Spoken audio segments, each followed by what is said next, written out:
Καλησπέρα. Ονομάζομαι Γιώργος Χλούπης. Είμαι μπαμπάς δύο καταπληκτικών κοριτσιών, σύντροφος μιας υπέροχης γυναίκας, γιος δύο γλυκύτατων γονιών και αδελφός ενός αγαπημένου αδελφού. Ζω και εργάζομαι στο Μοσχάτο ως δικηγόρος και επίκουρος καθηγητής ποινικού δικαίου και αντιγκληματικής πολιτικής στη Νομική Σχολή στην Κύπρο. Είμαι ενεργός πολίτης με έντονο ενδιαφέρον για κοινωνικές δράσεις, καθώς θεωρώ πως οφείλουμε να στηρίζουμε ένας τον άλλον στην κοινότητα που ζούμε και ευρύτερα και να βελτιώνουμε την καθημερινότητά μας. Ο ατομισμός δεν οδηγεί πουθενά, αντίθετα μας συρρυκνώνει και ψυχικά και ως κοινωνία. Έχω εκδώσει άλλο ένα μυθιστόρημα και ένα παιδικό παραμύθι που έγινε θεατρική παράσταση, καθώς και αρκετά επιστημονικά έργα. Το τελευταίο μου μυθιστόρημα από τις εκδόσεις Κομνηνός τιτλοφορείται Όλα καλά. Ο πρωταγωνιστής ονομάζεται Οδυσσέας και πώς αλλιώς θα μπορούσε να λέγεται.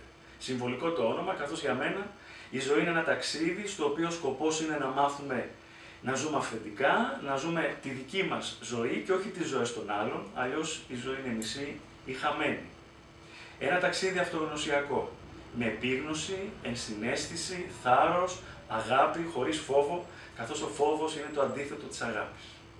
Αυτά διαπραγματεύεται το μυθιστόρημα, έχει αρκετά αυτοβιογραφικά στοιχεία και φυσικά πλούσια μυθοπλασία, καθώς δανείζομαι ή υπεξαιρώ στιγμιότυπα ζωής από την καθημερινότητά μου και από την καθημερινότητα τρίτων και τα αξιοποιώ στη μυθοπλασία.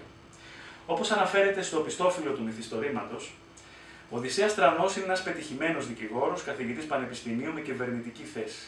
Όσο πετυχημένος, άλλο τόσο δυστυχής και συμβιβασμένος. Ζει δίχως συγκινήσεις και συναισθηματισμούς, εγκλωβισμένος στην ψυχρή εικόνα του και σε έναν γάμο συμφέροντος, μέχρι τη στιγμή που ανατρέπονται όλα. Έρωτας, ίντρικα, κυκλώματα διαφθοράς, σκάνδαλα, οργανωμένο έγκλημα, μαφία, δολοφονίες, εκβιασμοί. Ο Οδυσσέας μπλέκει στα δίχτυα του οργανωμένου εγκλήματος και της διαφθοράς, εγκλωβίζεται από πρόσωπα και καταστάσεις, ενώ μια δολοφονική απόπειρα εναντίον του θα αποτελέσει τη θριαλίδα για την πλήρη ανατροπή και ρήξη, κυρίως με τον παλιό του εαυτό. Θα καταφέρει να ξεμπλέξει. Διακυβεύεται η ζωή του, η ψυχή του. Θα επέλθει η λυτρωτική κάθαρση. Θα μπορέσει να ζήσει με ετοιμότητα, αυθεντικά και με συνέπεια. Έχω τη χαρά να έχει εκδοθεί το μυθιστόρημά μου από τις εκδόσεις Κομνηνός, τον Νίκο Παπα-Νικολάου και τη Σοφία, οι οποίοι με σεβασμό, αγάπη και μεράκι υλοποίησαν μια πολύ όμορφη έκδοση. Τους ευχαριστώ από την καρδιά μου.